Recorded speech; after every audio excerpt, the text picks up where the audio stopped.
So once more, good evening to all you, dear colleagues, dear friends. The reason why this event came into being is not a very happy one, but the article of Fritz Koster and his colleagues, some of whom are here, has made waves, and we are happy to organize an event on that topic. The topic is not Gaza. And we are happy that things have changed since we planned this event, and the developments in Gaza have been somewhat improved. Not only Gaza shows, but all the other causes that will be presented tonight shows the overarching topic, and that is the topic of silence or speaking up.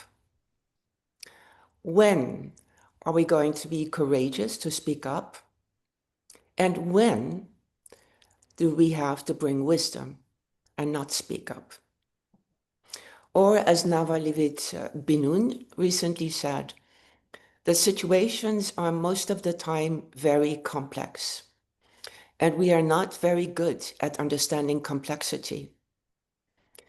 Understanding complexity also asks for wisdom, and the wisdom to know what to do and what not to do, because your actions can make things worse. Today, we are listening to colleagues who are passionate about a particular cause connected to humanitarian crisis. And they will share with us what they do, what they rather not do, and how they have been effective.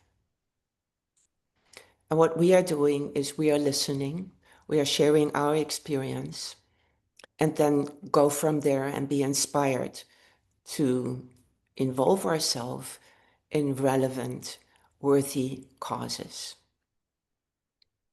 To start off, we will listen to Fritz, who will guide us in a meditation to land together, let go of some of the things of the day. And then Fritz will introduce the topic and why he and his colleagues wrote this article on silence is not always golden. Thereafter, we will have more speakers, and exceptionally today, we will not introduce the speakers because there are websites on the links to their website mentioned on all the publications. So if you want to have more information on the particular person or the particular cause, please go there. We want to dedicate all the time that we have today to listen and to exchange. And with this, I would like to pass on to you, Fritz, and guide us in a short meditation, please.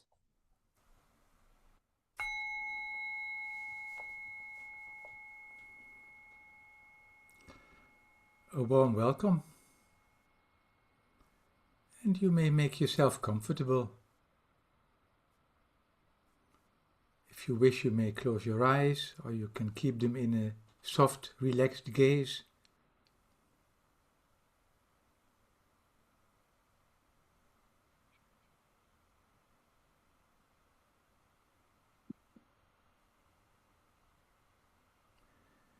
And to connect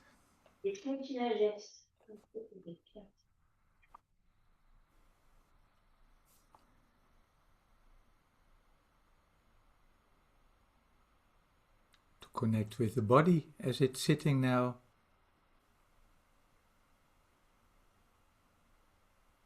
Breathing.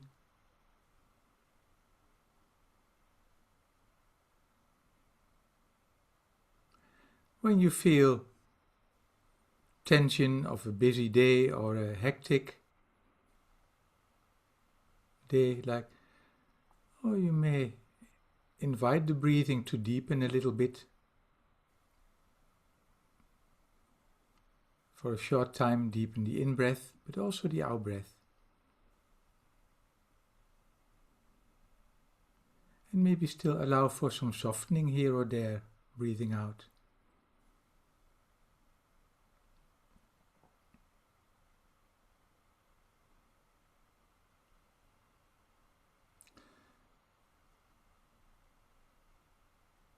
But you don't need to influence the breath all the time. When you feel it's enough, you may simply allow the breathing to flow by itself, as it usually does. And be aware of the movements in the belly area, for example, or the chest, or the whole body that is sitting and breathing.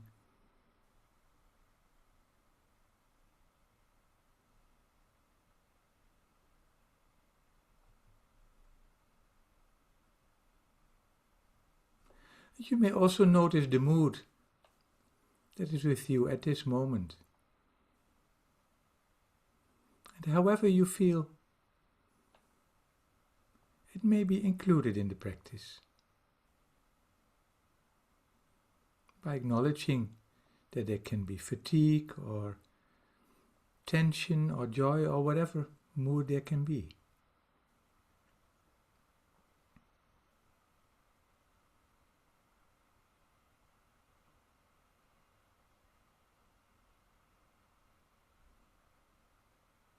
For some there may be physical sensations.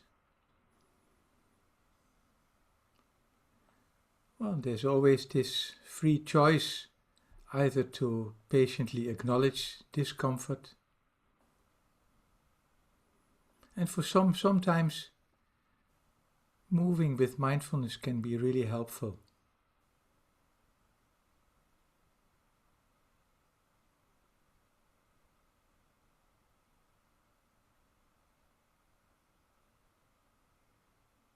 There will be sound.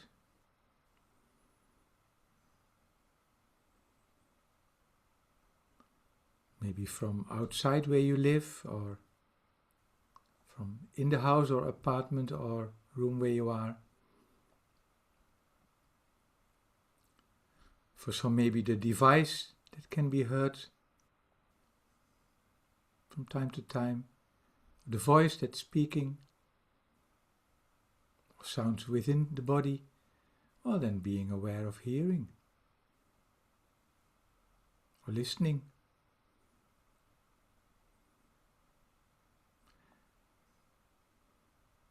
And when the guidance is not helpful, you don't need to follow it. You can always follow another path then.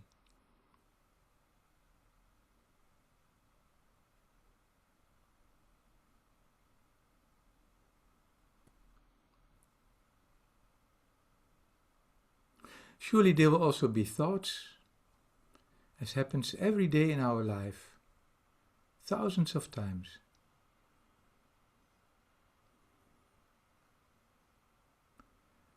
And when you are familiar with the practice of mindfulness, well, you've grown that broadening perspective where you at this moment may not need to fight any thought, and you may not need to drown in it, but simply then acknowledge that there's thinking about this or about that.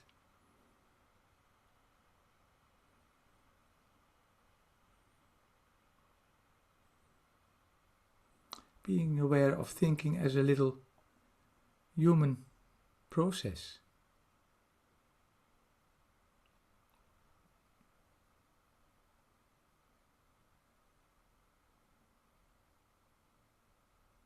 And when there are no clear experiences, or maybe sometimes as reorienting, there may be the connection with the movements of the breath,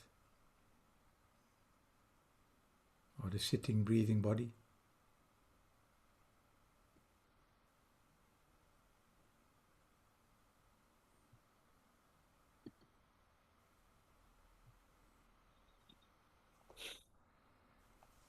Well, it's perfectly fine to sit with mindfulness.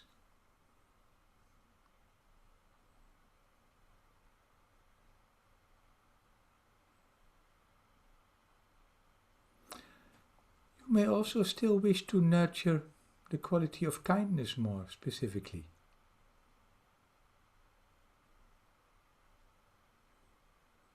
And then maybe open for a kind wish to yourself.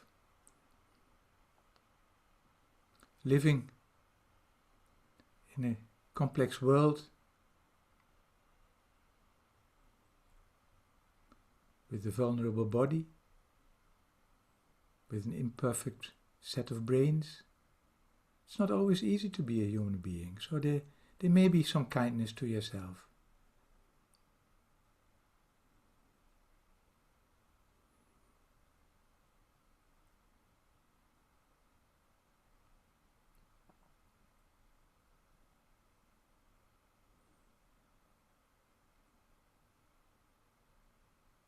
Something supportive.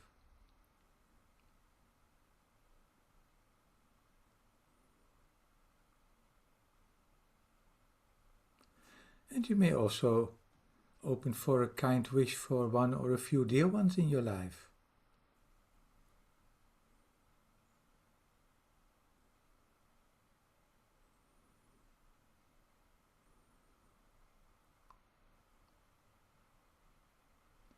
May you or may we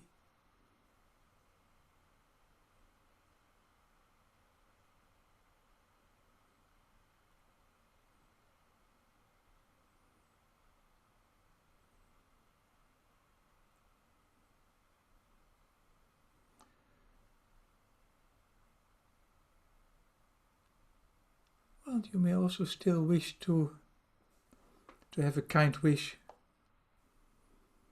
to people around, and maybe especially those who are suffering.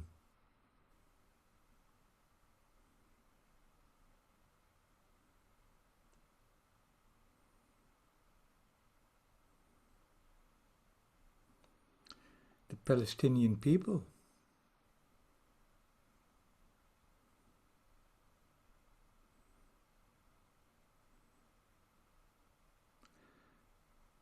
And all others who suffer from violence, abuse, repression, or discrimination,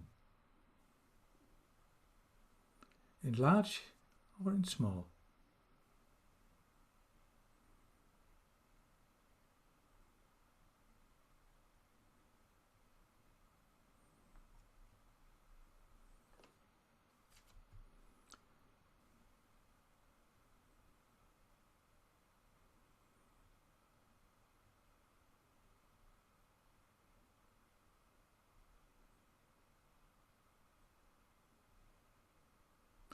And from time to time you may sense how the wish is resonating in you.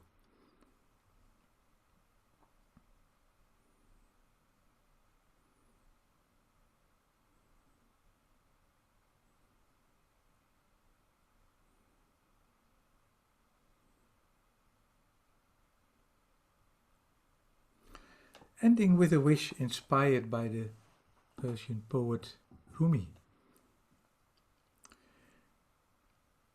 May this act of kindness and compassion linger and continue to uplift others long after our sharing.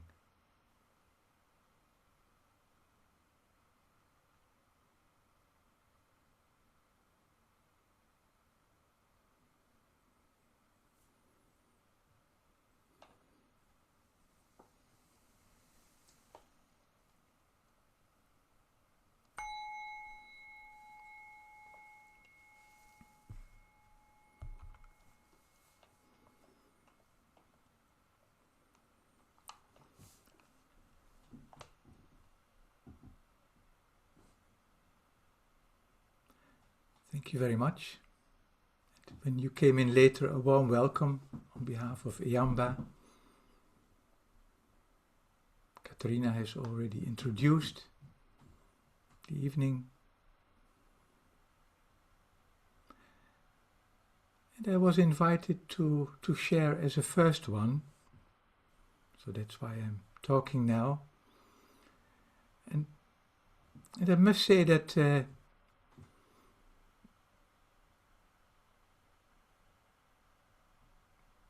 I could freely talk, but I decided also because of the delicacy of the topic, And also, well, because of feeling nervous about this, I decided to read it. So I'll put it before me.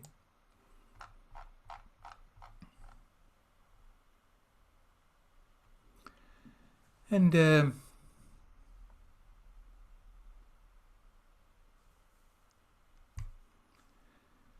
I might share about how the letter emerged and was published beginning July. Since the end of 2023, I started getting engaged more and more about the situation in Gaza. It gradually became clear that a genocide was taking place there. It is also confirmed by the International Association of Genocide Scholars and by many humanitarian organizations such as Amnesty International. Despite this alarming situation, the Israeli regime led by Netanyahu continued its policy of ethnic cleansing and genocide. Unfortunately, the Dutch and also many other European governments remained largely silent and continued to support the Israeli regime economically, politically, academically, and militarily. Critical voices within the Buddhist and also the secular mindfulness world also remained largely absent, except for a few courageous Buddhists, in my perspective, like Bhikkhu Bodhi and the founders of Liberation Circle. Some teachers spoke about Gaza, but then usually in a very general way, like only saying that there is suffering. This suffering, to my understanding at least, was not just general suffering, but really man-made suffering. Remaining silent in the face of large-scale injustice or violence can contribute to its normalization and strengthen the position of the oppressor. By not speaking up, we easily encourage oppression. We implicitly legitimize injustice and somehow become complicit through negligence. With all our publications, we clarified two things. The first one, our criticism was and is not aimed at all Jews or Israelis, but specifically at the genocidal policies of the Israeli government led by Netanyahu, who is charged by the International Criminal Court together with Gallant and Hamas leader Dave. And the second point, we always clarified, the terrorist attack by Hamas on 7th October 2023 was a really traumatic event that must be condemned without question. And of course Israel had the right to defend itself. Yet the response of the Israeli regime and army has been completely disproportionate. I'm not a politician,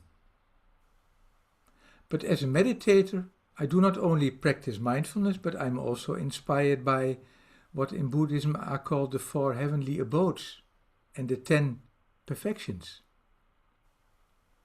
And I believe that the international community is very important in such complex situations, because those who live in the area will have less overview than those who are less directly involved. Researcher Igor Grossman explains self-distancing as attributing to wisdom. That's why we seek help from a coach, a therapist, or a mediator. And as Francesca Albanese, the reporter from the United Nations on the occupied Palestinian territories, clearly states, creating unsustainable and inhuman conditions of life is the most complex and cruel. Do not call it war, it's a genocide. I'm not a very well-known person in the world, but I believe every bit can help. Therefore, I decided to take compassion for the Palestinians to heart, to stand up for their human rights, and to not remain silent. I started posting more actively on LinkedIn and Instagram. I joined protests. And in July, my colleague Joost van de Heuvel-Reinders, who's also here now, and I published the open letter Silence is Not Always Golden, signed by 7 Vipassana retreat teachers, as a non-violent way of addressing the silence by the Dutch government and the mindfulness community in the Netherlands.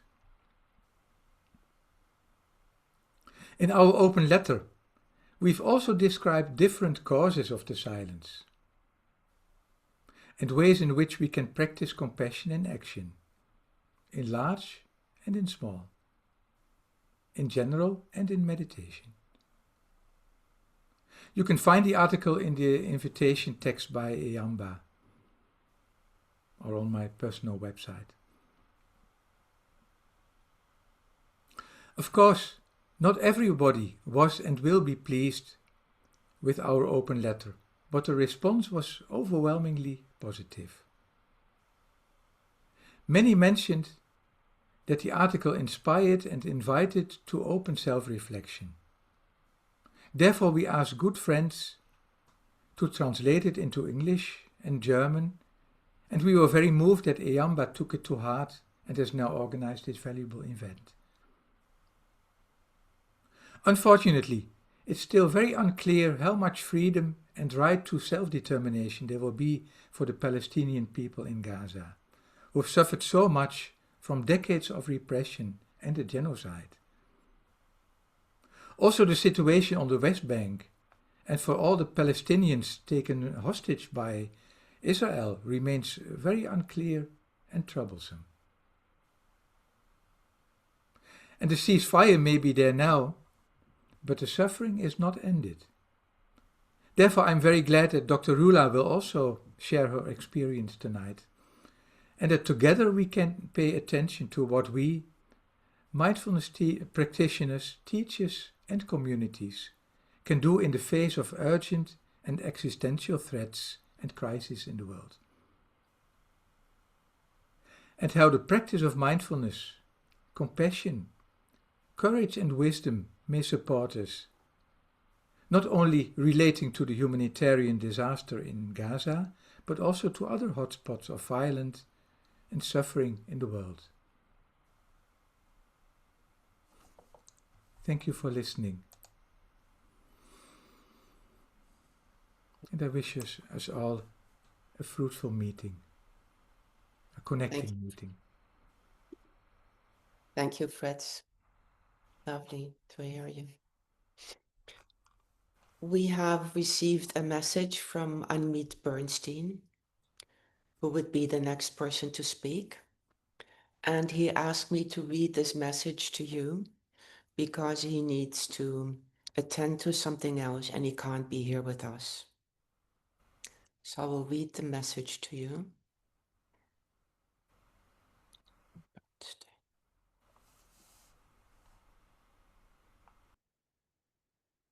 So he was to speak about his initiative called Moments of Refuge, which he founded at the start of the war in Ukraine. And what he is writing is that Moments of Refuge, the project, will soon be launching a new project called Shared Healing. It will be in Hebrew, Arabic, and English. It is a mindfulness and compassion-based program that we will begin to share free of cost through a digital app that is designed to promote recovery, post-war, and conflict. It is based on the work in previous iterations of our mindfulness program that we had developed over the past decade with other survivors of conflict and displacement from other parts of the world. When it is freely available very soon, I will share it with you and the larger global community who are interested in this type of humanitarian and mental health care. Wishing all of you well and looking forward to connecting in the future. The message of Amit Bernstein. So this event is co-organized by the Mindfulness World Community, MWC, and EYAMBA, the Earth Alliance of Mindfulness-based Associations. And you will find the link to what Amit has promised on both websites. So whenever you go there, and it will also be in the newsletter. So thanking Amit for his message, we will now turn to listen to Michael Renner. Please, Michael, open your microphone. And thank you for contributing. Well, thank you, everybody, and thank you, Katerina, for organizing this event and inviting me. And I'm also very moved. So I'm going to read. And what I'd like to speak to you about is about parenting in general, but also parenting programs that I've been leading. So when we think of global suffering, our hearts often turn to the visible: war, displacement, and equality. Yet there's another kind of quiet suffering that lives in almost every home. The daily struggles of parents, carers, and children trying to stay connected, patient, and kind in a world that keeps moving faster. So over the last 30 years, my work has focused on supporting parents, not only in developing parenting skills, but in cultivating self-awareness, inner presence, and emotional balance. Now, many parenting programs that are offered today in the world tell parents what to do, how to manage behavior, set limits, communicate better. And of course, all of this is important, but yet few truly accompany parents as people, as human beings with emotions, histories, hopes, and wants of their own. So my experience shows that when parents can first regulate their own inner state, they are far better able to help their children do the same. So together, they discover ways to meet challenges, grow through them, and celebrate the joy of walking the shared journey we call life. And as John Kabat-Zinn reminds us, life is our curriculum, and parenting, perhaps more than anything else, brings us face to face with this truth. Each child is different, each moment is different. We are not prepared to be parents. We learn as we go, often stumbling, often doubting, yet guided by a deep wish for peace, harmony, and happiness for children and ourselves. The parenting program I'm offering was born in the UK in the late 1980s and was set up by two inspired individuals, one called Jackie Pearson, the other Ivan Sokolov. The parenting program was then called Parenting Link as part of a parenting network organization. Today, this program has evolved, and I could call it On the Parenting Journey. So On the Parenting Journey has accompanied parents in Europe, Asia, Africa, North America, and was recently offered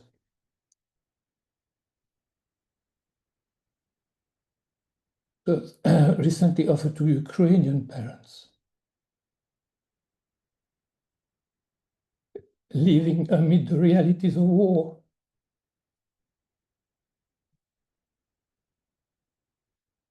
And that parent program was organized through the Ukrainian Mindfulness Association. Now, over the past 3 years, I've adapted On the Parenting Journey to meet the needs of migrant parents rebuilding their lives and identities in new lands. This new program is now called Raising Children in Migration, and it was initiated and it's supported by the Aga Khan Foundation and is piloted in different contexts, different formats, and different countries. The first groups brought together Afghan, Syrian, Tajik, and Indian subcontinent parents and carers living in Portugal and Canada. Soon it will reach parents living in camps in Turkey and communities in Portugal with roots in former African Portuguese colonies and in Brazil, now living in a vibrant town north of Lisbon. Now, of course, for migrant parents, the challenges are profound. In addition to the stress of settling in a new land, they are raising children between cultures, balancing tradition and adaptation, holding on to identity while embracing change. But too often they face rejection or bias from local communities and are told simply to adapt without recognition of the strength, wisdom, and inner resources they already bring. So raising children in migration seeks to honor those strengths, to acknowledge and celebrate them while creating a space where parents and children can find their voice and be truly seen. And this brings us back to our theme, silence is not always golden. Because for too many parents, silence has meant isolation, shame, or quiet endurance of stress and self-blame. And our intention in the parenting program I lead is to help transform that silence into presence, an open, compassionate awareness that allows each person, each child to find their own voice and their own truth. So the program in its heart rests on the attitudes of mindfulness, non-judging, patience, beginner's mind, trust, acceptance, letting go, compassion, and above all, awareness. Open-hearted, mindful awareness. The program runs over 8 weeks in small groups of up to 14 parents in person or online. We move through 6 interwoven steps or entry points, and then you recognize some of them. Pause, connection, compassionate attention, intention, impact, and cooperation. And each is supported by short mindfulness practices and reflection. And all the programs start from the parents' own situations, and it is highly interactive. We begin by inviting parents and carers to pause, to take a breath, to connect with their deepest aspirations, and to turn their attention inward. We invite them to notice their inner weather, the thoughts and emotions moving through the mind. Together, we explore how each of us, children included, perceives what we call reality in profoundly different ways. These perceptions are shaped by many factors, our histories, our cultures, our personalities, our beliefs, and perhaps most importantly, the quality of our inner state. And we begin to see how this inner state colors the way each person experiences a situation. So realizing this helps parents understand that their children do not see the world as they do, that each child has a reality of their own. So raising children in migration seeks to build bridges of understanding and connection across these different inner worlds. Bridges that reduce conflict, nurture empathy, and create greater harmony at home. From there, we explore how meeting their own automatic reactions with compassion and curiosity helps parents regulate their inner state and enables them to respond with awareness, then react out of habit. They begin to see that emotions are not problems to be fixed, they are messages asking to be understood. And as this awareness deepens, we shift attention to the space between, to the relationship itself, the child, and to the context of each moment. Because in truth, it is a context that shapes what comes next. Our reactions, our mindful responses determine how the next moment will unfold. Parents then explore how their deepest aspirations can be expressed through everyday intentions, in words and tone, in nonverbal communication, and in the quality of their presence. Through reflection and role play, parents begin to notice how language matters, how describing what we want rather than what we don't being mindful of the impact of labeling, and focusing on the effects of behavior rather than blaming the child can all help shift the atmosphere at home. Participants in our group are offered practical tools that help both parents and children change unskillful behavior, not because it should be so, but because it is skillful and leads to greater understanding. We celebrate each person's intrinsic qualities, their strengths, wisdom, and resources. Parents and carers do not need to change who they are.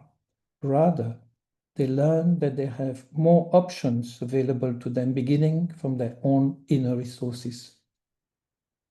And it is often profoundly moving to witness how gratifying it is for parents to be seen as resourceful, capable, and full of qualities that may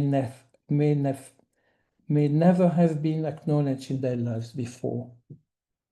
And this recognition empowers them to find their place in a new country, to transfer their competencies and values, and to build their new lives supported by their own inner strengths.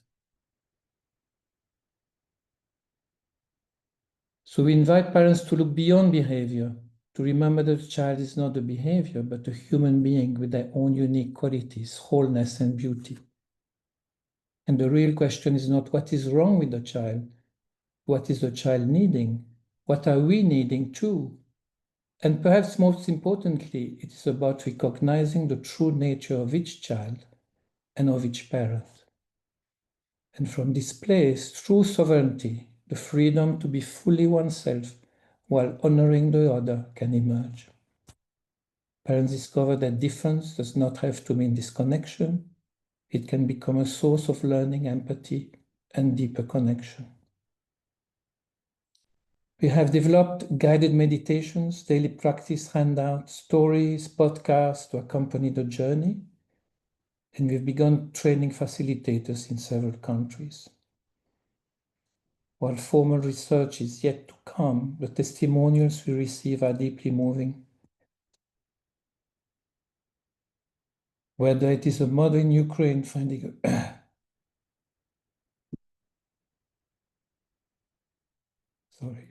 a moment of calm. Let's start again. Whether it is a mother in Ukraine finding a moment of calm amid chaos, or a migrant father in Canada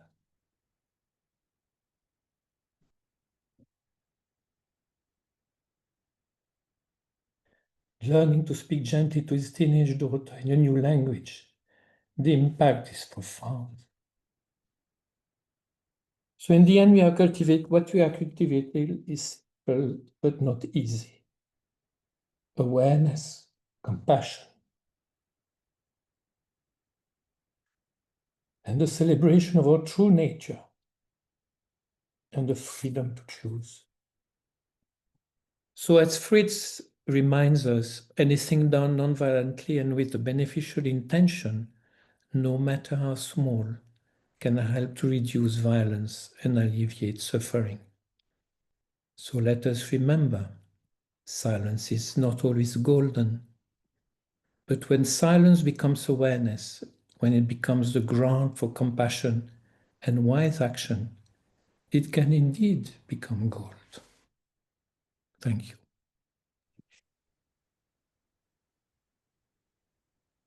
Thank you, Michael. Fortunately, Fritz went before you saying he was nervous. So let's pause for a moment.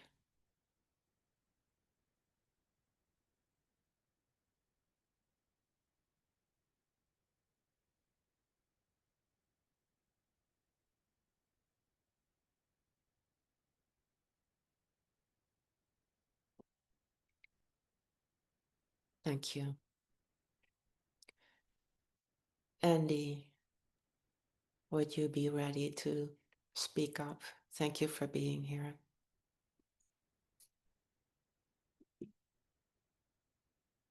Thank you very much for inviting me.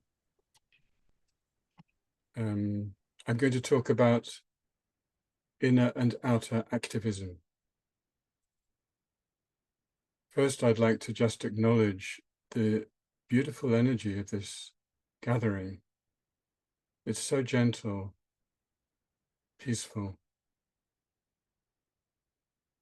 It really helps bring some positive emotions to the surface. I'd also like to acknowledge my good friend Karen Atkinson, who notified me of this and suggested maybe I'd like to offer to speak, and then I was invited.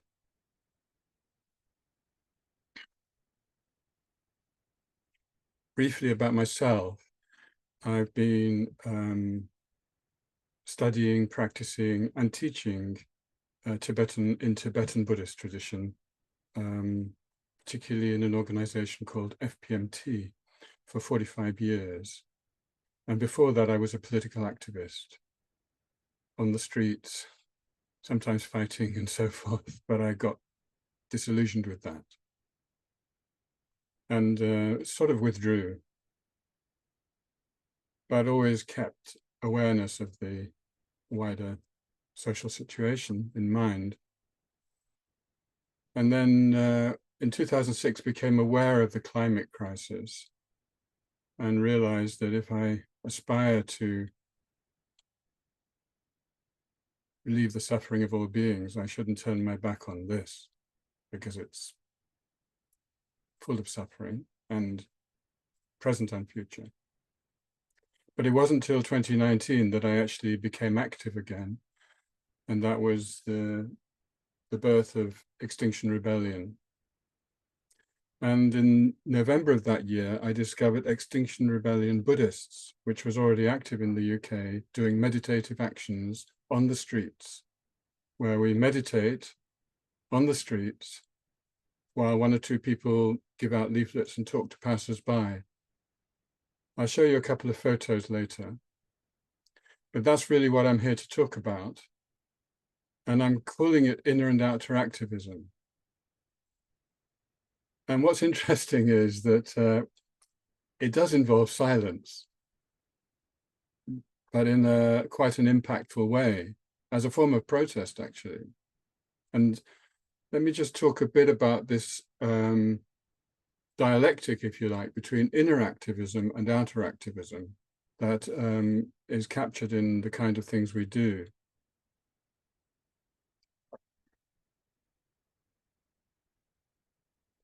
One of the things that kept me going with this kind of work, and I learned it from a friend in who was leading actions in London. I found that my meditations were extremely good, and it was very unusual to be meditating in public on the street.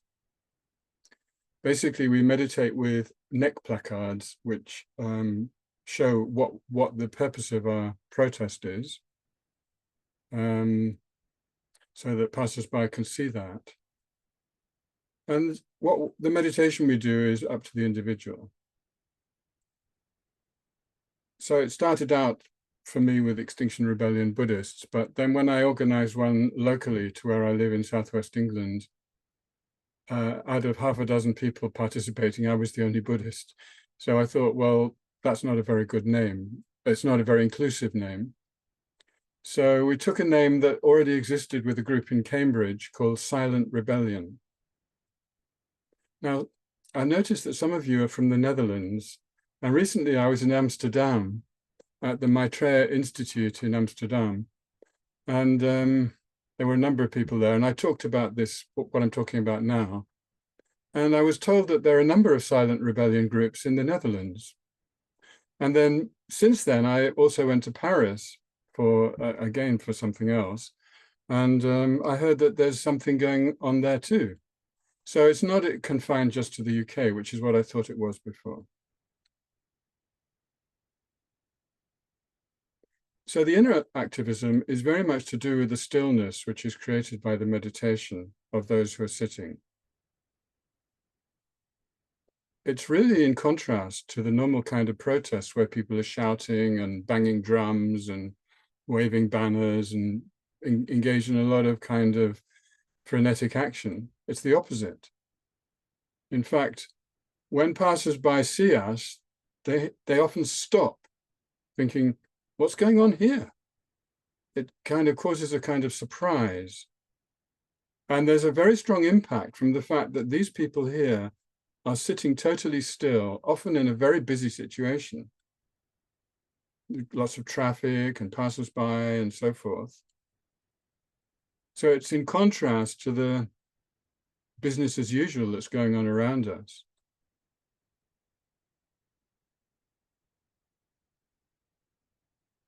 On one action, I was told that there were people there who actually wanted to shout at us, but they couldn't get words out of their mouths because our silence was more powerful. I've also been in London in Parliament Square, where we sat in a row in front of the police. The police were in the line and they were wondering whether to break us up. And they were talking between themselves, what should we do about this? They didn't do anything. They actually left us there.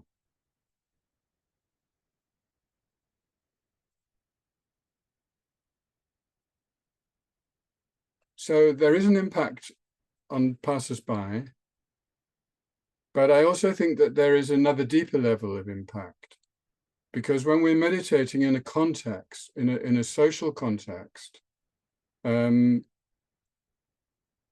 the focus of the meditation is somewhat directed towards the issue, and we've done actions on a number of issues.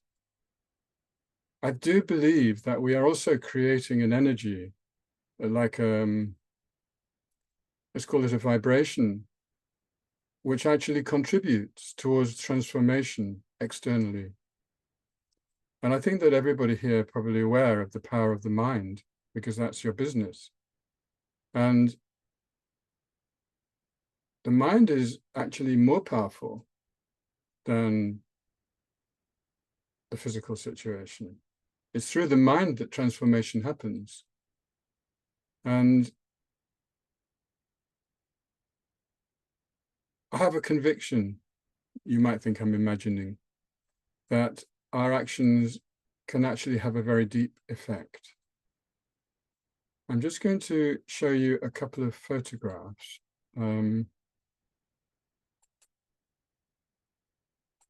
Gaza has been mentioned. This is a small number of us in action in Parliament Square in London. You can see Big Ben behind us. It was at the beginning of September, and there was quite a big protest going on around us, because the British government banned a group called Palestine Action. You may have heard about this, and proscribing them as terrorists. And so people were sitting there in silence, holding placards, saying that they supported Palestine Action, and then they were getting arrested. So hundreds of people were arrested. And those of us who did the meditative action, which you can see here, we had decided not to be arrested for our various reasons. So we just sat silently in meditation with these placards of people who've been killed in Gaza. And what was really interesting was how many people in the crowd actually came to just stand and look at us and take photographs. It's like, I mean, because elsewhere in the square, there was quite a lot of noise going on and quite a lot of activity with the police and so forth. But there we were sitting in stillness. So that's one example. I'll just give you one other, which this is an action which took place last Saturday in a seaside town called Lyme Regis in Dorset. And we're sitting outside a shop of the National Trust, which is a kind of UK organization to look after the environment. And the National Trust banks with Barclays, which is one of the biggest funders of fossil fuels in Europe. And so we've been part of a campaign to try and encourage Barclays, to try and encourage the National Trust to stop banking with Barclays. And we've done a lot of protests outside Barclays banks as well, I should say. So I guess that a lot of our actions are about the climate crisis and fossil fuels, and we often sit outside banks, but we've also sat outside the headquarters of BP and other venues. Sometimes they sit outside arms fairs in London, that sort of thing. So it's a form of action which is quite transferable. We sat outside the British Home Office with placards saying compassion for refugees, because there's a lot of right-wing pressure to stop refugees coming to this country.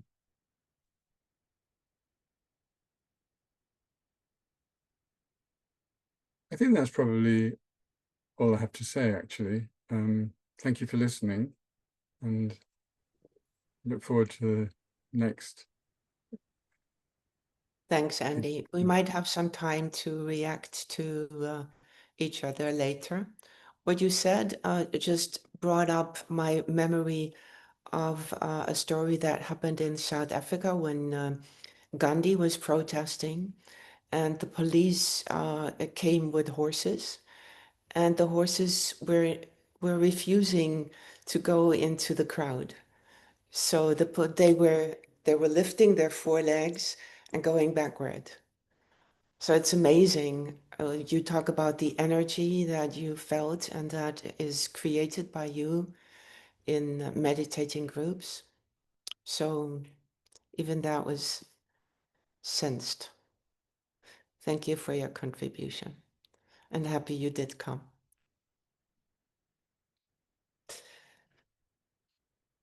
We will now be listening to Marjan Abadi. Let me see, where are you? Here. Thank you, Marjan, for being here. And You're as welcome. I said, we won't introduce people, but please shortly introduce yourself to let us know from which perspective you're speaking.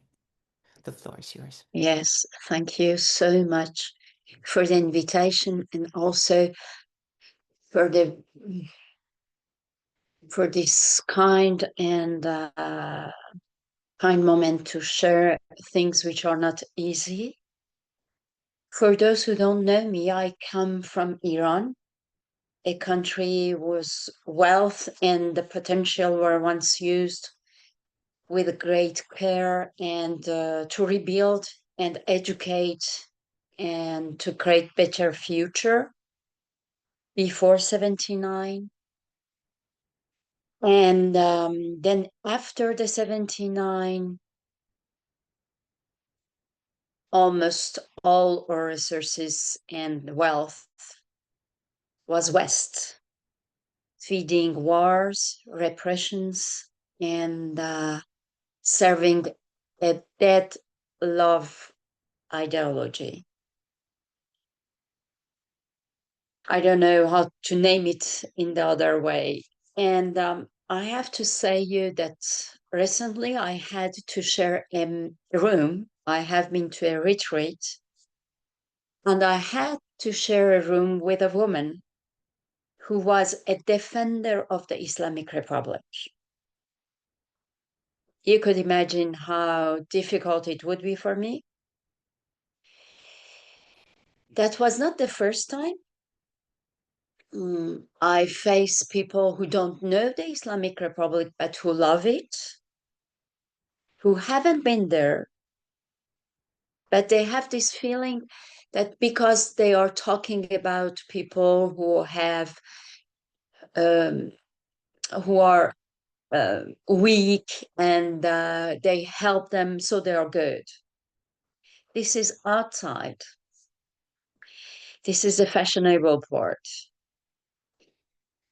And because I was with this woman in a meditation retreat, through meditation, I was able to look at her calmly, and to me calmly, without anger or rejection. And that was a real gift. It was painful, of course, to think of what my country has endured since 79. They are people who are selling their liver and even their heart because they don't want anymore to live in this country.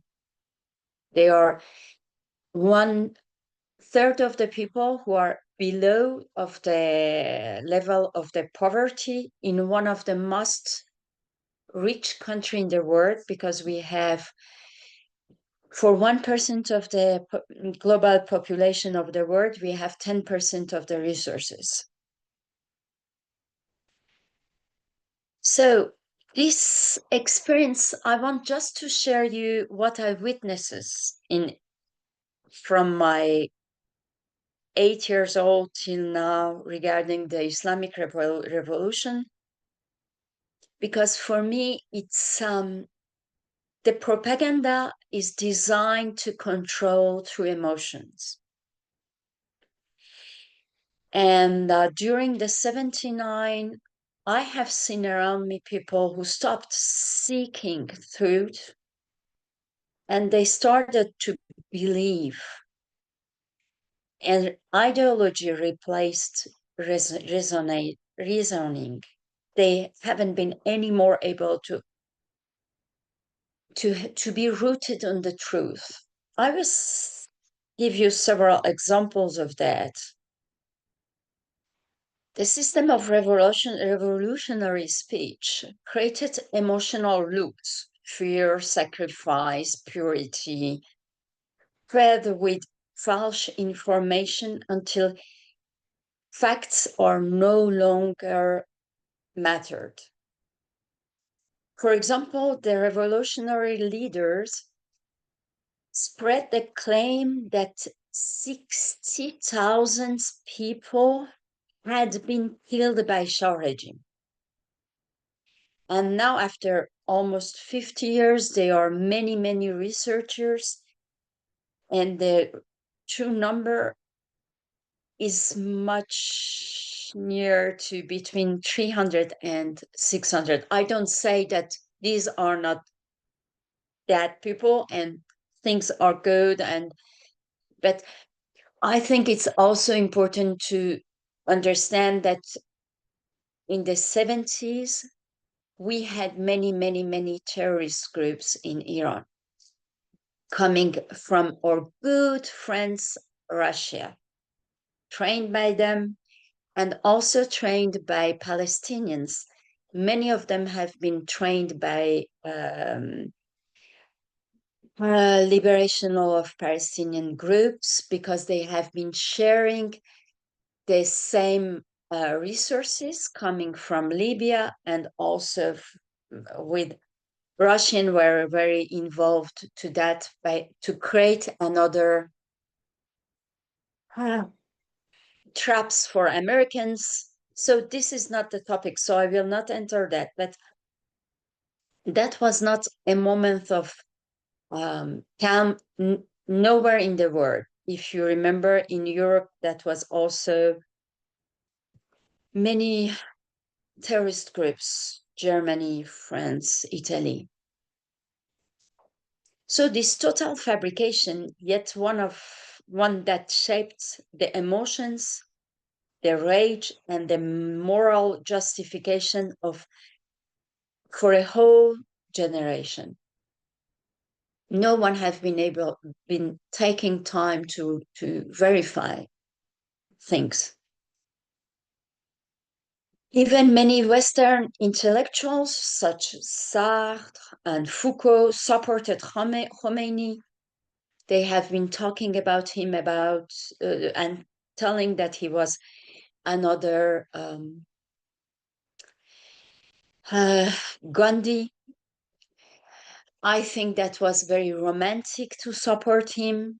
They wrote a lot, but none of them read what this guy really had in his books, because he was perfectly clear on his books.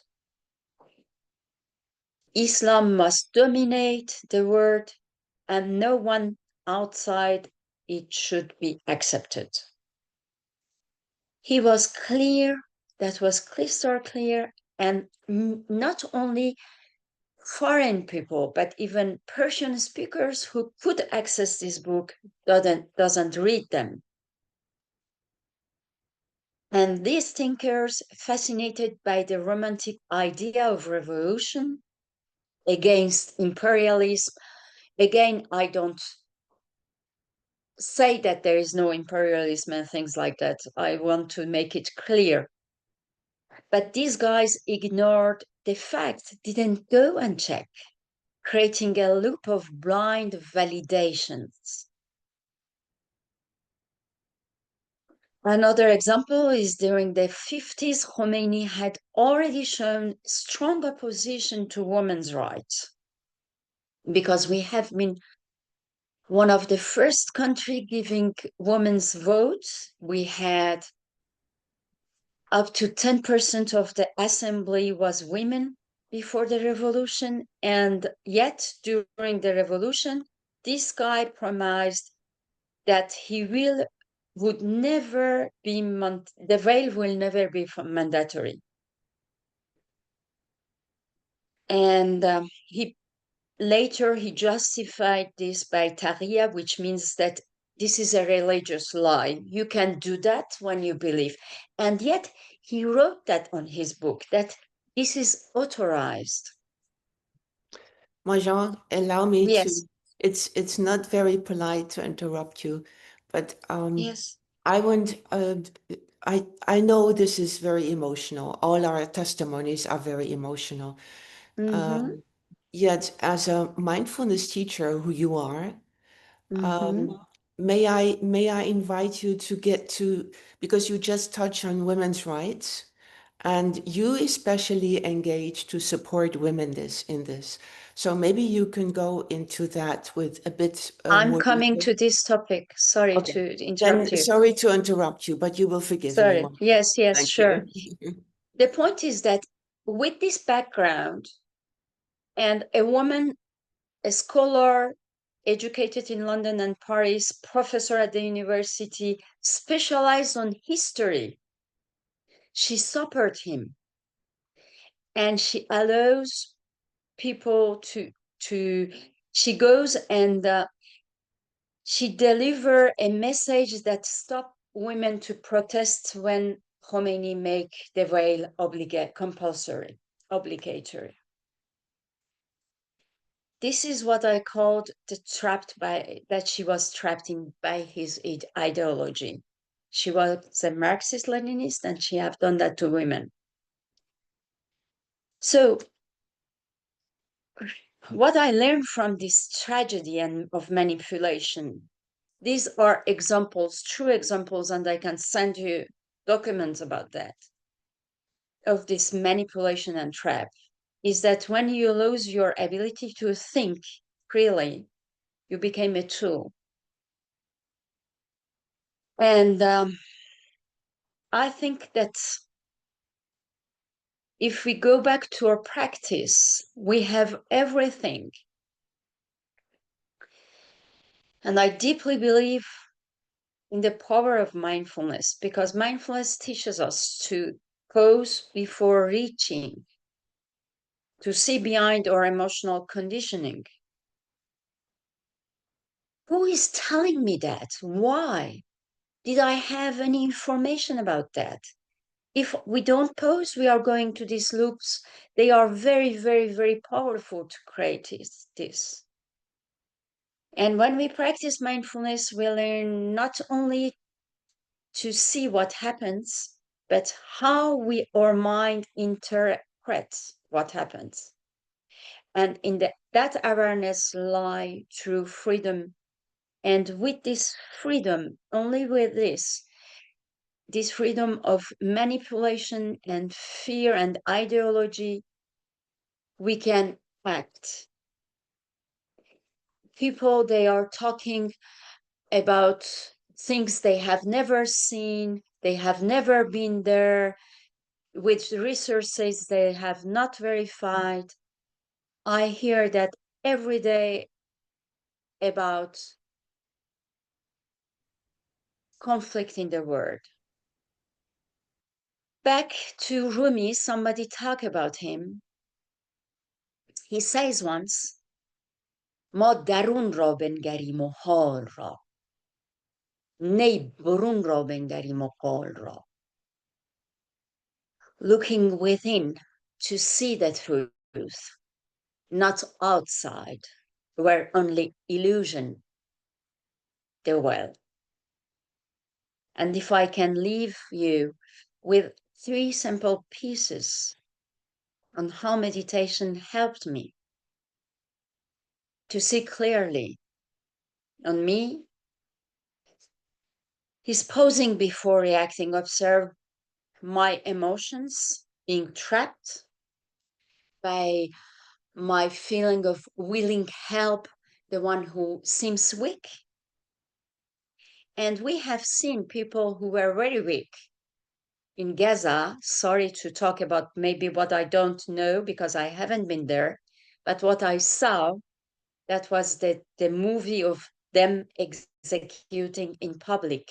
And that brings me to the revolution and this, you know that Islamic Republic is executing every 5 hours one human being in Iran. Known executions. There are many, many other unknowns. Verifying the data, not through the windows of the one you believes, but go with the firm intention of hearing the one you don't believe, the one who don't share your beliefs. Once you know what are your beliefs, you can be more clear about that. And cultivating the stillness, because only when your mind is calm, out of your emotional traps, you can see maybe the links between what you have observed and the truth. Thank you for listening to me and for this moment of sharing. That's the end. So I think that if people have been wiser, we didn't had to have this much life lost to bring freedom to women in Iran. Thank you, Marjan. You're welcome. I can personally feel the tension. And later when we listen to Nava, she talks about our tendency to create heroes, but that we are desperately needing wisdom and the elderly wisdom. So to compensate for the hero creation. So with this, let's pause again, because I really feel that this is a gathering that brings a lot of emotions to us.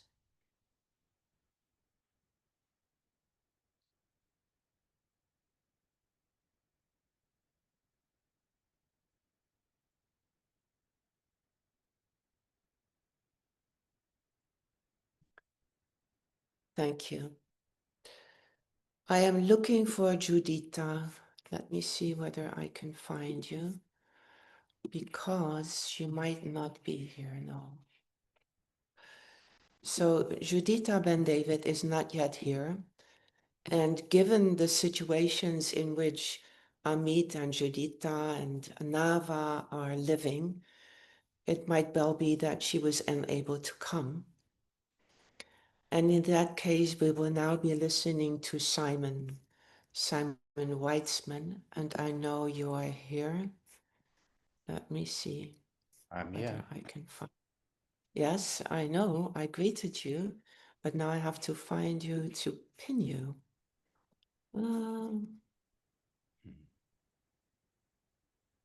Ted, if you're quicker in pinning us, there you are. Right. Oops. It recording. wasn't me. It wasn't me. I'm sorry. Welcome, Simon. Thank you. Thank you for joining us and making it, even though you had something else to do.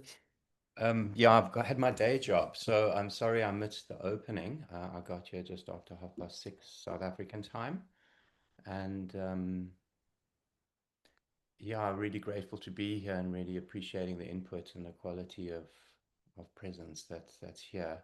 I'm sitting in Cape Town, South Africa, and I guess my position, if you will, my perspective is as a South African and as the training director for the Institute for Mindfulness. I've worked as a psychotherapist and trained as a medical doctor, so I've got quite a lot of experience working with trauma and illness, and my work through the Institute for Mindfulness over the last 15 to 20 years has shifted more to pedagogy and training, and how do we develop mindfulness teachers to fit and suit the context in which we find ourselves here in South Africa.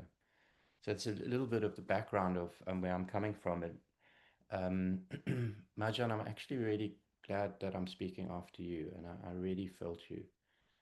And it actually connects with part of what I want to share, because where do I go with such a large topic? And Fritz, I'm sorry I missed your opening, because that would have set me up a little bit more in alignment with you. So my apologies if I'm a little out of kilter with how you set the tone for the meeting. As I was sitting listening, I kind of had this waves of memory of like my own personal association with being an activist, which I definitely generally wouldn't refer to myself as an activist, but I was raised by two parents during the era of apartheid who were vociferously anti-apartheid. And my late mother, to her enormous credit, despite some interesting personality foibles, was deeply ethical around her relation to black-bodied people. And she belonged to an organization called the Black Sash, which was a group of women. At the time of apartheid, no public gatherings were allowed against the apartheid government. There was very, very strict rules to speak out against. One of them was you could hold a poster that was anti the apartheid government, the nationalist government, but you were not allowed to move any part of your body at any point, and you weren't allowed to speak. My mother bravely, along with hundreds of women around the country, used to go and stand for 2 hours at a time on a busy intersection with a black sash across her chest and a poster saying some illuminating truth about apartheid while being watched by the security police. And we as children were like both proud of her and terrified that she was going to be arrested. This was what was modeled for me as a child. And later, when I approached my ending of school, I was required to sign up to military service in South Africa, which I refused to do and became a conscientious objector because of the way that the military was used by the apartheid government to enforce apartheid, both within the country and for proxy wars between the US and the Soviet Union. So I didn't really figure myself as an activist, but when I look back on my life, I've had a lot of influences. But that's a little bit of the personal part. I remember a teacher of mine saying on a retreat, if you practice mindfulness, you're an activist. And that was such a powerful statement. It's like a koan, it's like one can live into it for decades. If you practice mindfulness, you're an activist. And coincidentally that this event is happening this evening, but I want to share this with you. It was so extraordinarily powerful. If you haven't watched on Netflix Famous Last Words, you absolutely must watch it. It's the most extraordinary thing I've ever seen on television. It's a documentary series where cultural icons are interviewed towards the end of their life, and that interview is held in an archive until after their death, and then is put into the public domain through Netflix. There's one episode only available, and that's with Jane Goodall, who you all will probably know died about 3 weeks ago. So this is the first episode, the first of this Famous Last Words. It is the most extraordinary, profound offering of the life of an activist.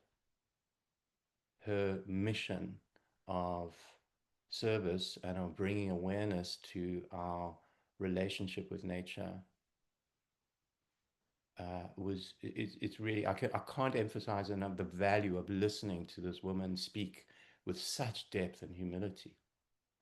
And there's so many pearls of wisdom that she shares, including right at the end where the interviewer leaves the room and leaves her for 5 minutes to talk to the camera, to the world, as her famous last words, which I won't spoil by telling you. But one of the most striking elements that characterized her awareness and her insight as an activist for 70 years, a beloved activist, is her recognition of interdependence, her embodiment, her alignment with it, her recognition that there is nothing disconnected from anything else.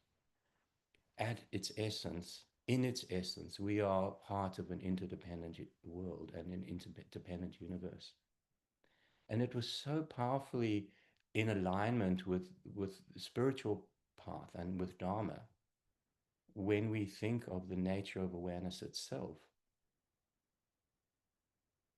and the implicit interdependence that is part of what is absolutely essential, as in essence, to awareness itself.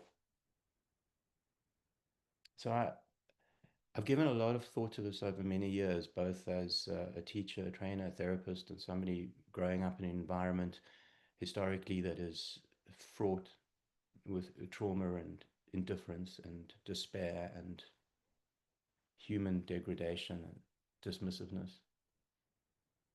And I really was struck by, Fritz, your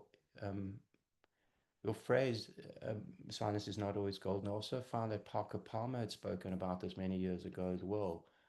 I don't know if you allude to that, but it really, it's again like a koan. Silence is not always golden. And what I want to do share is more like at a metacognitive level, and then come back to the specific around training other people to share mindfulness, is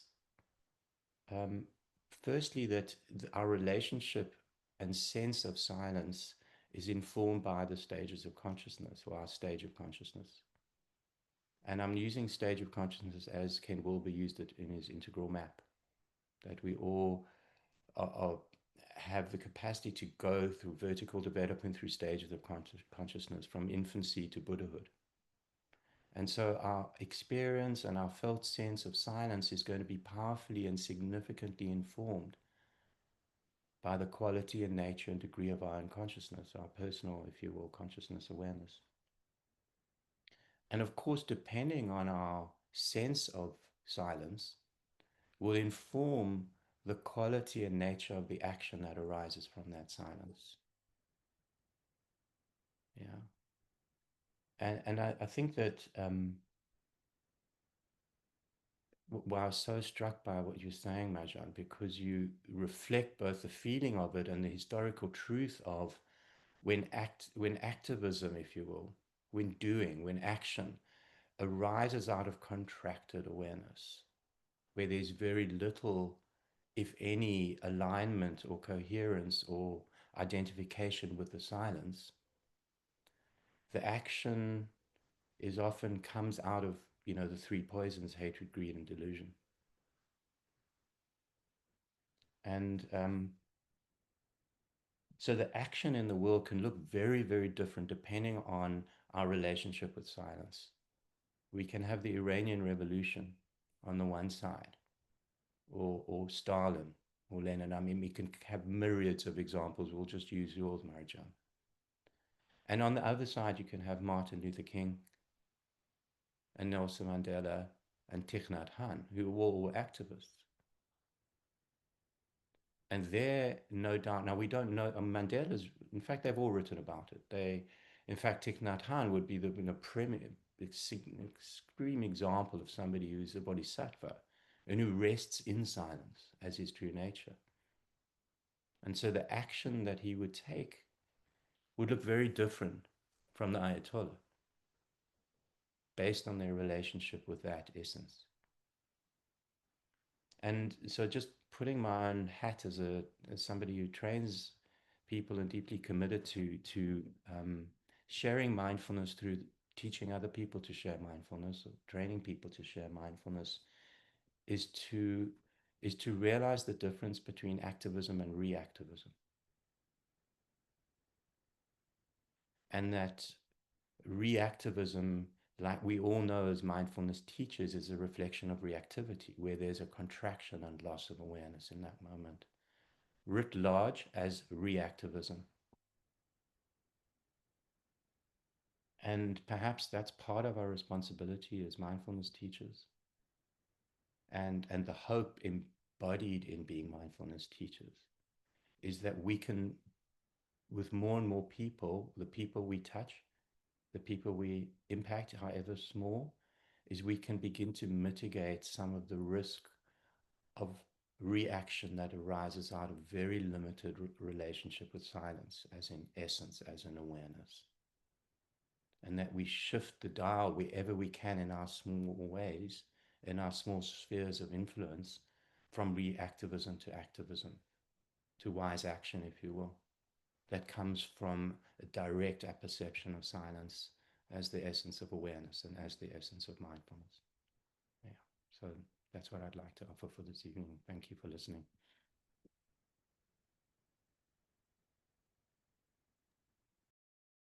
Thank you, Simon. Thank you so much.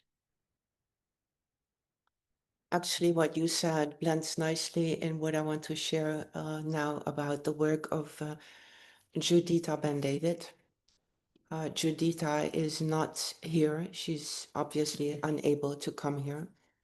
And she would have spoken about a project or something that is going on longer than a project that is called Talking Out, Walking On, the TOWO project for African and Middle East women.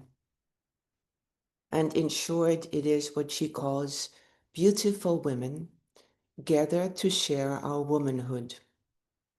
And now comes the special thing. She brings together Jewish, Muslim, Christian, Israeli and Palestinians together in one space, building their relationships through what she calls commonalities, what they have in common. They also have in common their pain. They share their pain, they share their knowledge, drinking in, as she writes, a new perspective of our healthy possibilities. So I read this just to give you a taste of what Juditha would have spoken on, and following on what Simon said, how things were combined and how different traditions and people from very different walks of life brought together and came together in the same way of dealing with atrocities. So I'm sorry that we don't have Juditha here. In the meantime, I have asked Fritz and Camille, do you have any possibility to connect with Dr. Rula, because she's also not yet here? If you have a telephone number, because I don't, maybe you can try to connect with her. I've tried, but it didn't work. Maybe Camilla has a connection. But Yeah, I asked Camilla. Do you, Camilla, do you have a connection? Anyways, if she's coming, we will listen to her later. We will now listen to Nava Levit Benun. And I'm very happy you could make it, Nava. I'll pin you. Grateful that you participate here. Thank you very much. You weren't here at the beginning, but we have decided not to spend time on introducing people because the cause that you're talking about, or in your case also the research, and the wisdom you're talking about will introduce you in a certain way, and we won't put time into that. So please say a few words about yourself, the necessary ones to listen to your cause. Thank you very much. Okay, so hello, can you hear me? Yeah. Okay. Yeah, so my name is Nava Levit Binun. I'm now talking from Tel Aviv, Israel. I'm a neuroscientist. I am a contemplative neuroscientist. My research is mostly around contemplative practices. Since 2009, I've been working hard to bring mindfulness and compassion practices to Israel. My center was the first academic center in Israel that was active in disseminating the science of mindfulness and compassion through conferences and lectures, and also work in education system in municipalities, also Jewish, Arab, religious, and also since 2000, I think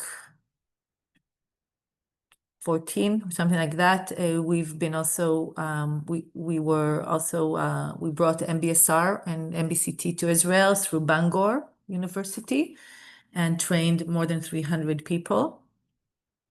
The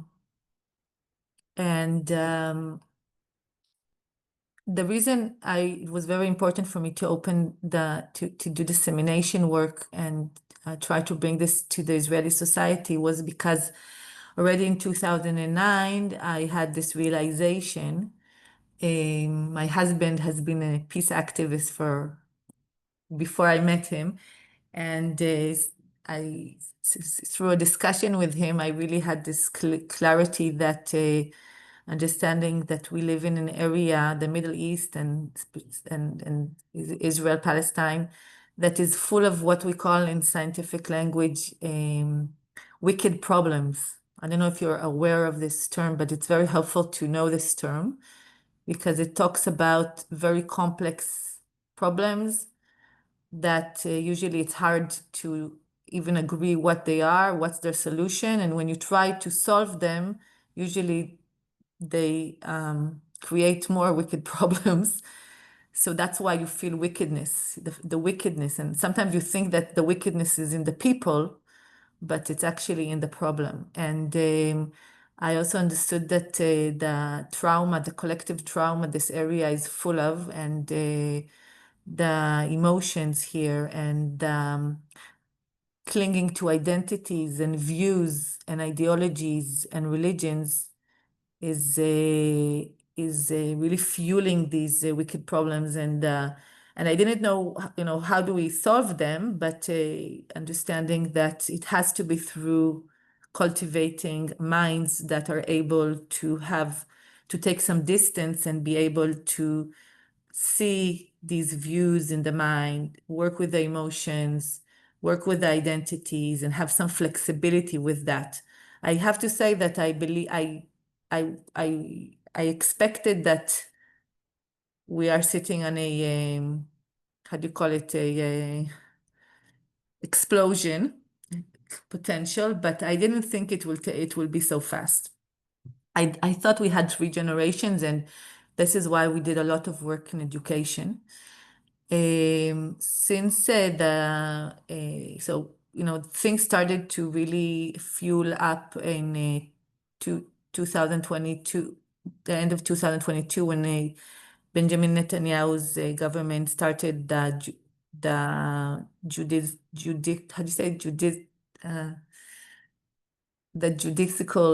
upheaval, yeah, and a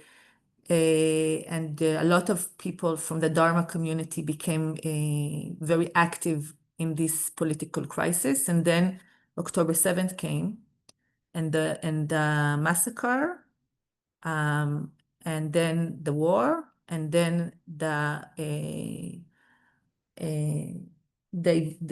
development of the war into this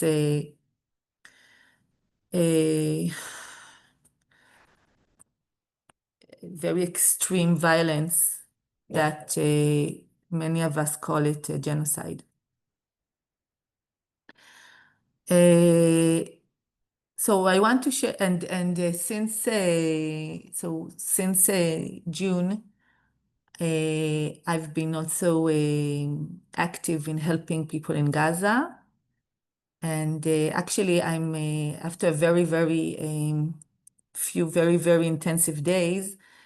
Yesterday, we hosted here elders coming from South America to support, to try to bring some wisdom to the area. And today I've been in the all day with a group of women, Arab and Jewish women, as part of initiative of women to create policy suggestions regarding how to bring peace to this area. So I'm a little bit exhausted. I'm a little bit sorry. I plan to do some presentation and be a little bit more coherent, but I will try to do the best I can. I have to say that I'm sitting here, and I see Fritz, which was very generous with us and supported a few years ago with trying to bring the protocol of mindfulness-based compassionate living, and Katharina, which talked to me and was very compassionate. But I have to say that I sit here and I don't feel very safe. I'm not sure that I'm sitting in a safe environment as an Israeli. But it's okay, because the conditions, I can understand the situation. So I want to share with you a little bit of my observations and insights, trying to be a Dharma practitioner in these times. And I think that, first of all, so a few things. First of all, I don't know. So I'm saying things because I'm a little bit exhausted. I'm not necessarily saying things from in the order of significance, but I do hope to map everything. So first of all, just to say that for me, one of the very big, let's say, heartbreaks was immediately after October 7th, before Israeli government started the war, and before it developed into this crazy violence. But October 8, 9, our teachers, Dharma teachers, I mean, I've been practicing Buddhism 30 years. Of course, there's a lot of international teachers coming to Israel, and a lot of students here in Israel that are students of international teachers. And many of these teachers didn't even find a way to bring compassion to us Israelis in October 7th, 8th, 9th. Of course, didn't come. So actually, there's almost no teacher. There's maybe 2 teachers that came since October 7th to Israel to support the Dharma community. And a lot of ties have been stopped. So for me, it was a very difficult to see that, because it was like some kind of opened some doubt regarding Buddhist practice. But after some time, I understood that it's not the Buddhist practice, it's the Buddhist interpretation of teachers. But it was something to observe, to see how compassion is fragile. Then it was very difficult to see, first of all, that mindfulness practice, MBSR, is not enough to immune people or to help people to give them the resilience and the compassion needed in the face of the October 7 massacre. And it gave me some kind of deep understanding that mindfulness is not enough. I mean, the mindfulness that we teach in 8 weeks, yeah. And it really brought me to understand that what I saw was that it's not only about emotion regulation. It's not only about being able to be with unpleasant emotions. It's the lack of cognition that can see the web of causes and conditions.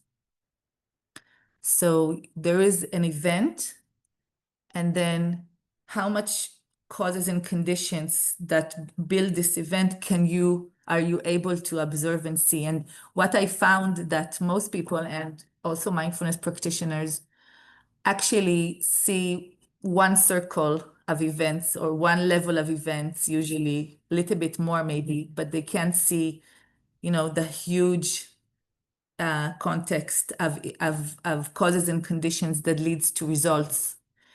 And I realized that without the cognition of what we call in scientific, maybe language, system thinking, yeah, it's very difficult to hold compassion. I've actually, I told Katerina, we actually ran a few studies on mindfulness and Buddhist teachers and on a WhatsApp group of mindfulness and Dharma practitioners.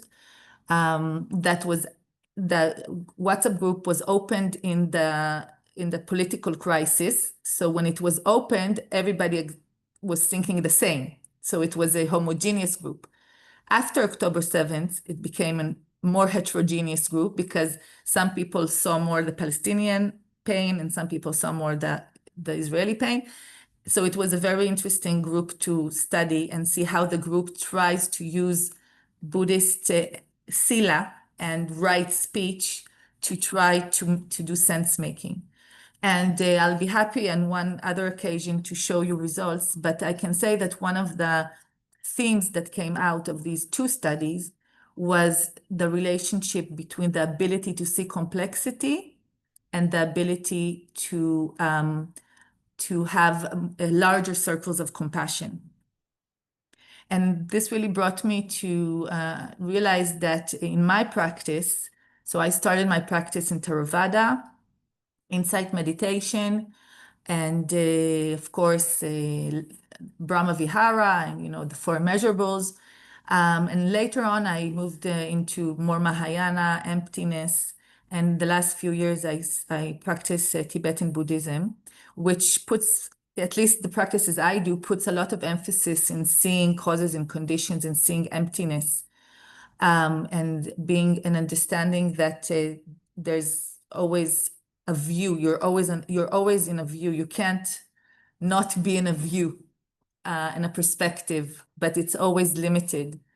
And I really understood that without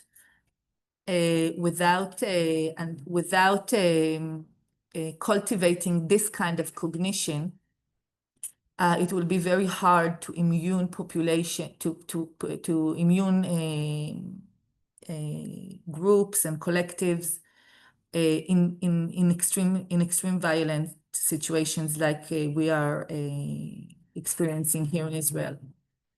So I just want to put it here as something that if you're interested, I would really be happy to be part of a group that is really trying to understand how do we go to, I call it the Mindfulness 2.0 revolution, which maybe is more the wisdom revolution where we have to add the system thinking part or the emptiness part, or how do you call it, whatever you want to call it. But when people are not able to really look at the web of causes and conditions, the feedback loops, we understand deeply that reality is always relational. and really understand the interconnectedness. It's very hard to hold the heart open and to understand how to act wisely in these situations. Now, we are living in we were until a week ago, we were living in a situation where, I mean, actually, I heard the last part of what Marjan was saying. We're still living in that situation where people are dying in Gaza every day. Now they are a little bit less dying because of Israeli violence. They are dying because of Hamas violence. Since I'm connected to these people, and many of the people I'm connected to are not friends of Hamas, and they are now really suffering from Hamas there. So it's really a feeling that this feeling of urgency that there's someone few hours from Tel Aviv that their life is in danger, and what can we do about that? So how do you practice Buddha, your practice and your mindful practice? How do you deal with that, especially that you understand that it's more. Now, I also want to say something about so the part of the system thinking. I want to add there something that's really crucial in my mind if one wants to really act in these kind of complex situations, in these wicked problem situations.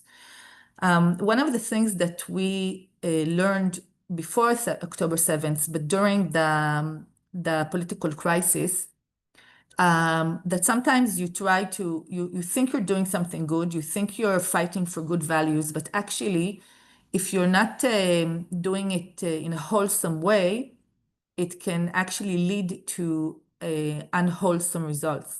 I want to give you an example.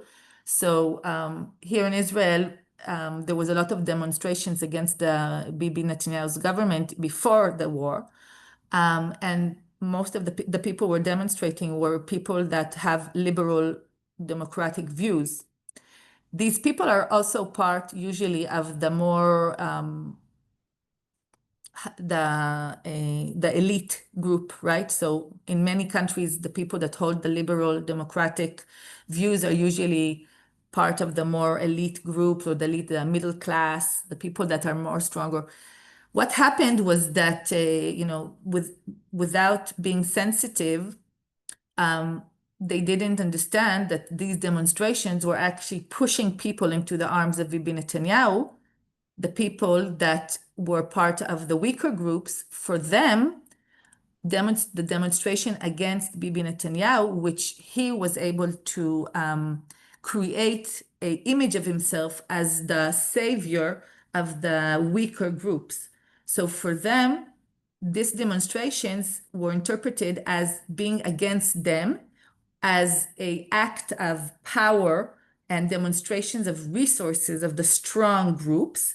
And what these demonstrations did, I mean, they probably also stopped some of the political craziness of Bibi Netanyahu's government, but they also pushed a lot of people away from the liberal group into the hands of Bibi Netanyahu and created his government stronger than what it was. So here's an example of people that were demonstrating presumably for freedom, for human, for values, liberal values, but unaware of sensitivities and unaware of mindsets of different groups, and creating actually also new problems. Okay, this is the definition of a wicked problem. You create new problems. I can also tell you from my observation here, looking at students of mine and of young people here, that the demonstrations against Israel that started after October 7th, the fact that many human rights organizations were not able to condemn Hamas and the massacre after October 7th, and they fell into these post-modern views of colonialism and post-colonialism and oppressor oppressed, and these really black and white dichotomies, and went in the attached to views, to views about, aggressor and all this. So they couldn't condemn October 7th, and then the demonstrations that happened after that and still happen, what it does. And so some of these demonstrations are completely, and people that completely don't understand the situation, but some people have good intentions in these demonstrations. They really care about the Palestinians. But the way it's happening, because it's not anti-Hamas, it's only anti-Israel, and it's very one-sided, and does not see the feedback loops between the extremist Hamas and the extremist Israeli government, and understanding what are we trying to stop here? What do we need to stop here? So what happened is many young people, and not only young people, many people that never asked themselves anything about their Jewish identity, about their Israeli identity, or about their Zionist identity. I mean, you go to people in the street and you ask them, what is Zionism? Most people don't know what to, never thought about it. What is Zionism? They would say, I don't know, Zionism is my right to live here. That's their definition of Zionism. And then they saw this anti-Zionist and all that. And then their conclusion from that was, oh, all the world hates us. So now we only have one place, Israel. So we have to defend it. And suddenly I see my students and all kinds of people starting to go with that Star of David and with all kinds of signs of Judaism and nationalism, and that were not there before. And suddenly young guys want to go to the army because they have to defend their country. So here's an example, right, of dynamics that are happening, that some cases were completely from delusional and people that were not understanding the complex situation here in the area, but some really are from the care for Palestinians and wanting for the Palestinian problem to be solved and the difficulties, but it actually created a opposite reaction. So every action has a reaction. Every time we do action, there's a reaction. And like Simon said before, I think that it's really the only way for me personally, I learned that only when I can be in a, or can I can try to be in a mind that is less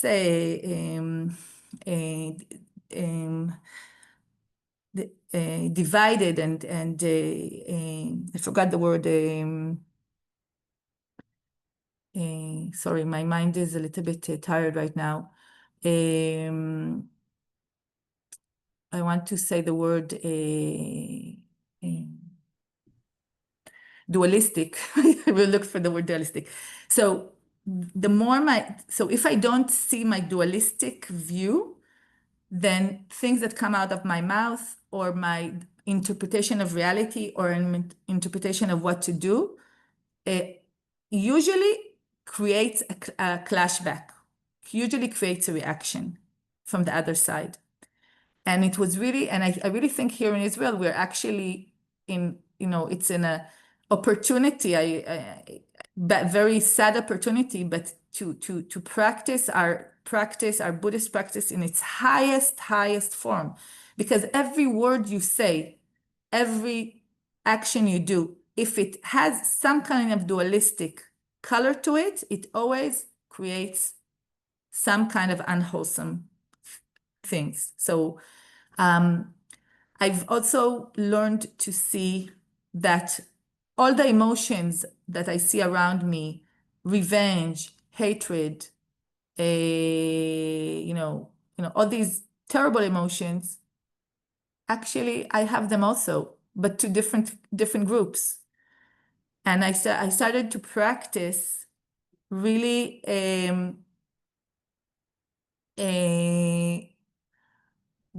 it's hard to me to see all the comments, so I'm sorry that I can't read them right now. But I'm happy to answer the questions later. But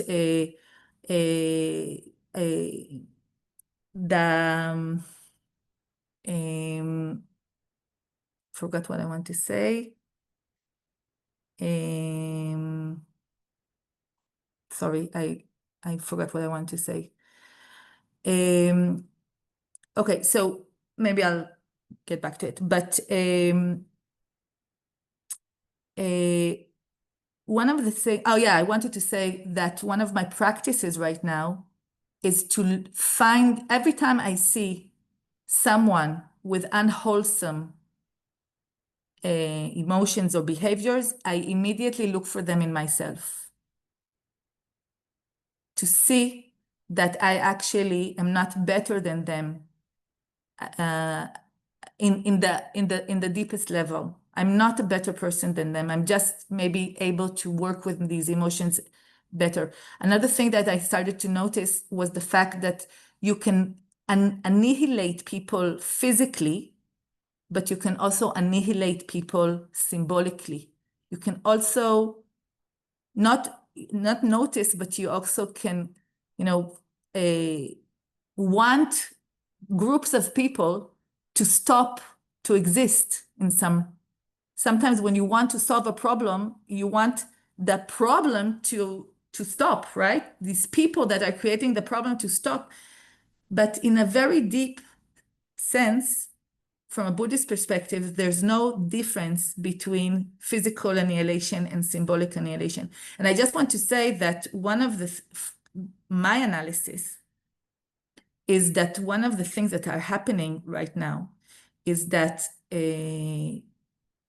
Hamas,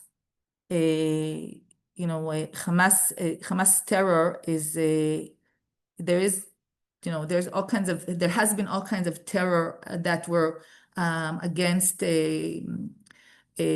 oppressors, but there's also terror that is symbolic terror. Like 9/11 was a symbolic terror. It's not a terror that tries to solve a local problem. It's terror that's against a global symbolic thing, like capitalism or United States. And Hamas terror was a symbolic terror, and it was this is Hamas. Hamas is they want to annihilate. They want to symbolically annihilate the Jewish people, Israeli people, and the stupid Benjamin Netanyahu government, through their physical annihilation of Palestinians and Hamas. This is something that people don't see, but I talk to a lot of soldiers, and it is true that Hamas is, and I'm talking to my friends in Gaza, that Hamas is sacrificing its people for their symbolic, for gaining a symbolic gain, which is so it's like one side is physically annihilating, and the other side is symbolically annihilating. And I think that it's very important to understand that people that symbolic annihilation is creates emotions that are very similar to physical annihilation. So one of the things that you're seeing right now, so it's like, it looks like one-sided, but actually many people, many young people, many soldiers, they actually feel that someone is, and when the whole world is also a part of it, they are feeling that they are being symbolically annihilating. And from the mind point of view, it's actually not a very big difference. So I'm not trying to justify anything that Israel has done. I'm just trying to show that when we apply Buddhist understanding of how the mind works, we can gain a better sense making of what the situation is, and that can help us also understand how to act. and how to create causes and conditions, new causes and conditions that can actually stop the violence. So a lot of the reaction, for example, of the international community was actually fueling the identity salience of, the identity salience, and this was fueling the causes and conditions that created this extreme violence. One of the really heartbreaking and very important message I have is what Hannah Arendt called after World War II Holocaust, the banality of evil. And I see it in my eyes, and it's just terrible to understand how easy it is to get to these conditions. I have friends that are therapists, and since October 7th, they've been working day and night with the trauma of the 7th October and then the war after that. So they don't have emotional resources. And they say to me, I just can't manage what's happening in Gaza. I just can't. I don't look in the news. I just can't. My heart just can't stand it anymore. So they are good people. They care. They do a lot of compassionate work, a lot of bodhisattva work to alleviate suffering of many human beings, but they don't have the capacity to open their heart to all the circles. So they close their eyes because they can't just deal with what's happening in Gaza.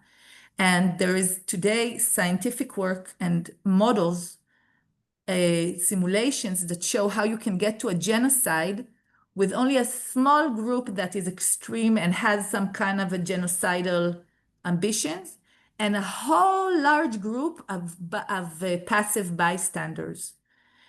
And I saw so many passive bystanders, but they weren't passive because they were evil-hearted. They were passive because their circles of care were limited to the people of the people that they were caring for their children. They were caring for people that were hurt or were traumatized. In my university this year, 155 soldiers that don't have limbs and legs and are handicapped are starting to be in the university.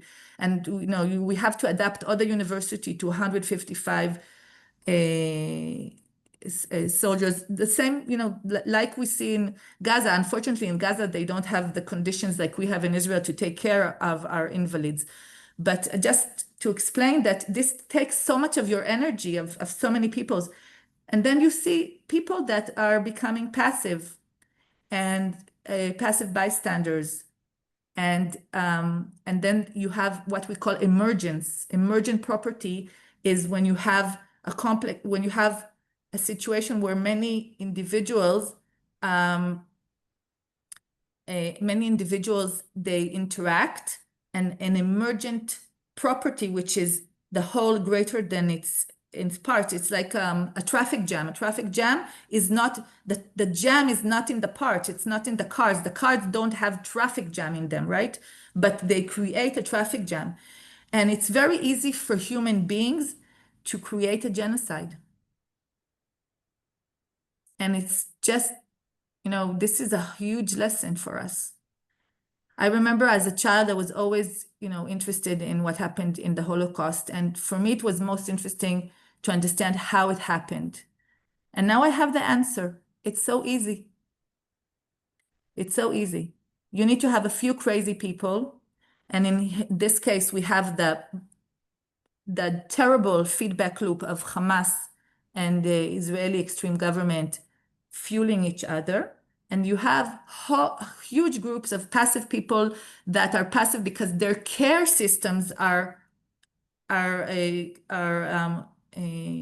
busy with caring for other people or for their circles, for their families, which they cannot open their care. They don't have resources to oppose these extremists, and you get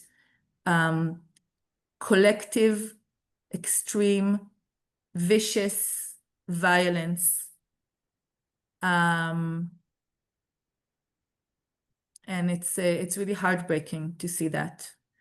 So it's really understanding that that compassion really needs all the circles, and people need to have very, very, very strong, compassionate, very strong compassion practice to be able to hold this, right? And as I told you, Buddhist teachers of ours could not hold this, right? So compassion breaks up pretty fast when the care systems are engaged to open up to all the circles. It's so important. Yeah, so maybe I'll stop here. There's many other things, but I think I use up my time. Yeah, but thank you very much, Nava. It's consoling that, yes, evil is in each of us, but there is also compassion. And if we practice, and we are here together to do that and to remind each other. And I'm also very happy that you mentioned twice, which I've already told my colleagues, that you're ready to spend a whole event with us, because there have been many comments in the chat on how valuable your contribution is. So I saw Andy Wistraj giving a lot of nonverbal comments, but he had to leave. And so also Karen and Anne. So I will take away the pin and I will listen and look, what are we going to do? Are we going to stay here? Because we have a small group here of people who have their cameras on, and we could use this group to have an interaction. That is one. Please think about that. While we first listen to Fritz, because Dr. Rula is still not here, but Fritz will say a few words about her work. Is that okay, Fritz? Are you ready to do that? And then we will listen on what are we going to do next. Yeah, so thank you all for this enriching evening. And yeah, I can still say we've tried to approach Dr. Rula, so there may be, I don't know what, but she will certainly have a good reason that she couldn't join now. And she would otherwise have shared more about Gina, which is like the Gaza Infant Nutrition Alliance, because, well, thank you for your wonderful story about wisdom, Nava, and of course, well, there is this ceasefire now, but it's so fragile, and still killings continue, and there are also people who have suffered so much. And Dr. Rula is working at the Gaza Infant Nutrition Alliance, and I'll share the link so that you might read some about her important work, also to really care for the people in Gaza who really suffer from so much violence. And yeah, I may share like this about Dr. Rula, and I hope next time she may be able to join. Yeah. Okay. Dear colleagues, we have the possibility to open breakout rooms, but with a small group like this one, we might also just open a plenary and hear your views. We still have some of the contributors here, so you could ask questions or give comments to Nava, to Fritz, to Michael. Marjan has already left us. Maybe a toilet moment would also not be so bad, I guess. Oh, wow. Yeah. Shall we do that first, maybe? Okay, you call the shots. Yeah. Oh, and there is a link from Nava in the chat also. So please copy that so you have it. I will also copy it and put it on the website because the link of Rula has been on the website, but not this one.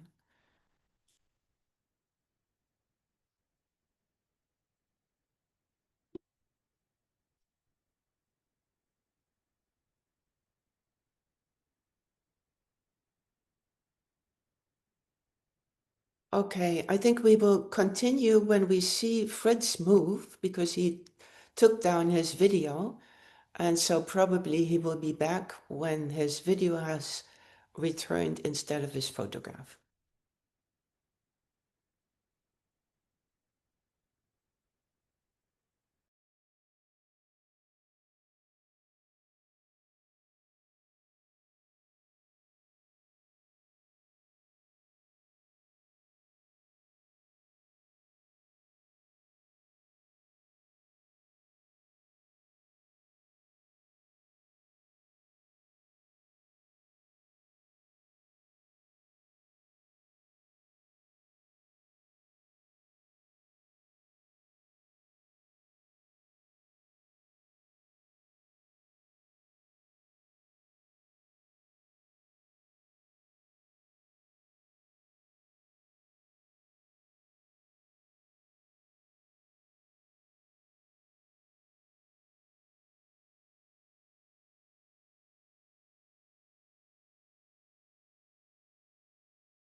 So Nava, I took the time in the pause to put the link that you just sent on NWC and on the Yamba website. I put it next to your name. Is that okay? Good. Françoise, are you waving because you're going? Oh, she's gone. Yeah, I wonder. 2 hours is a very long time for us to sit and I know. Yes. Well, there are still people left, so let's see what we want. Maybe you can speak up and say what you want. You want to continue the interaction. Any need to go into smaller groups? Yeah, maybe diets just to share what's present, but not very long, just to process a bit because it was a lot.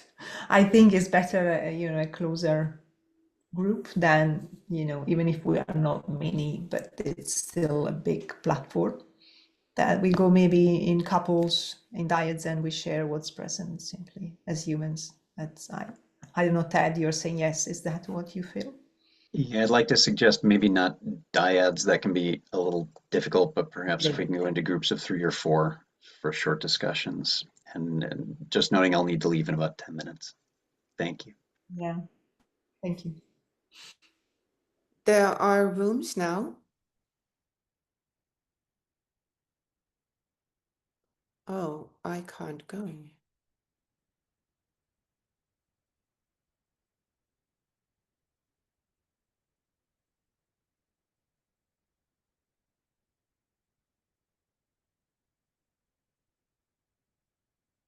Hello, Divya, are you there?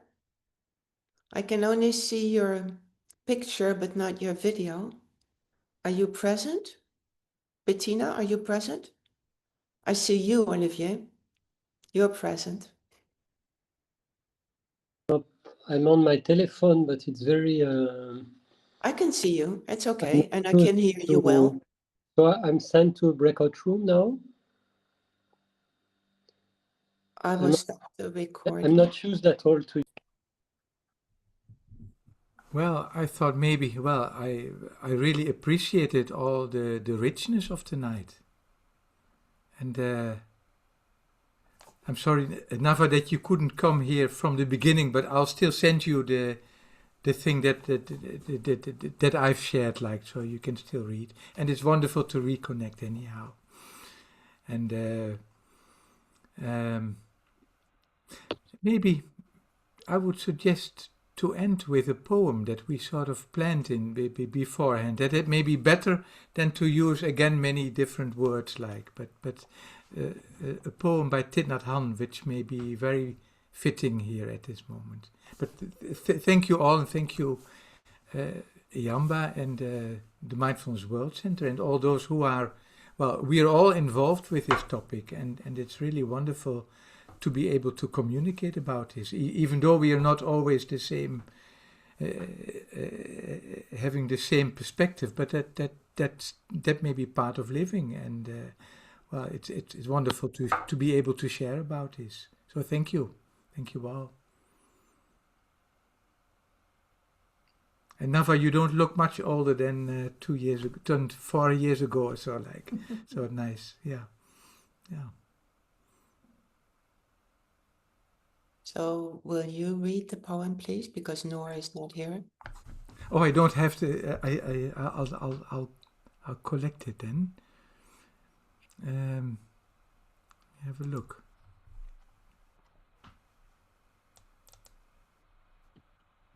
Yeah, here it is. You can still see me, I guess? Yes. Okay.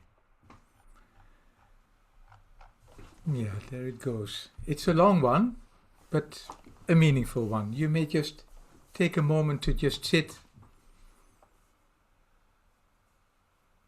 and acknowledge whatever is there.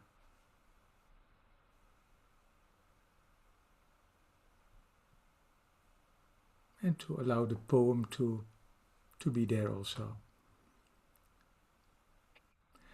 Don't say that I will depart tomorrow. Even today, I'm still arriving. Look deeply.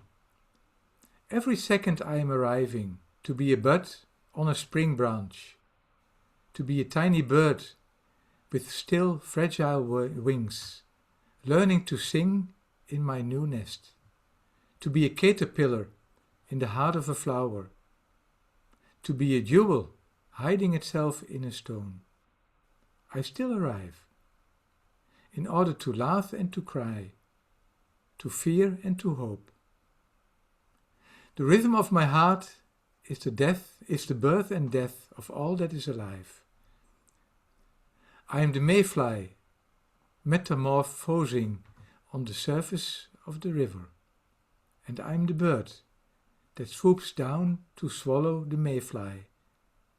I am the frog, swimming happily in the clear water of a pond, and I am the grass snake that silently feeds itself on the frog.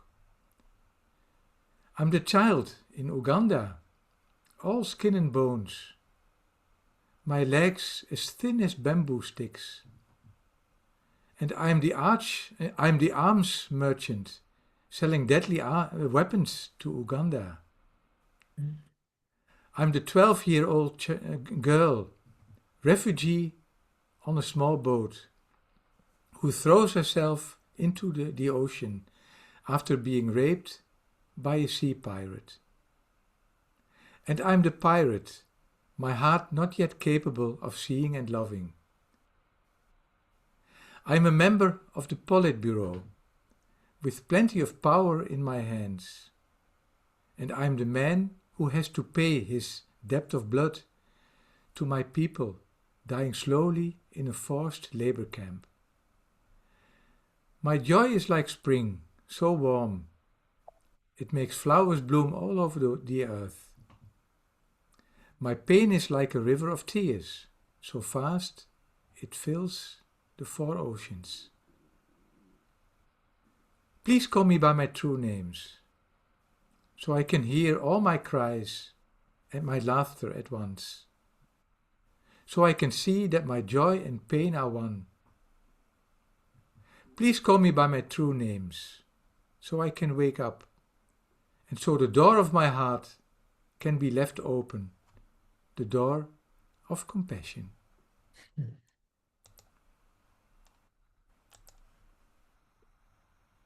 Thank you. Exactly a year ago, we took this poem and we showed how we explained system thinking using this poem, and we wrote an article about that for the community. Yeah. It's so deep, very deep Yeah. practice, this poem. Thank you. Thank you. Yeah. Thank you all for contributing, for listening, for being here. And I know we will meet again. Yeah. Wishing you a good evening and see you soon. Good night. Thank you, Thank you Katarina. so And much. Ted also, for all the preliminary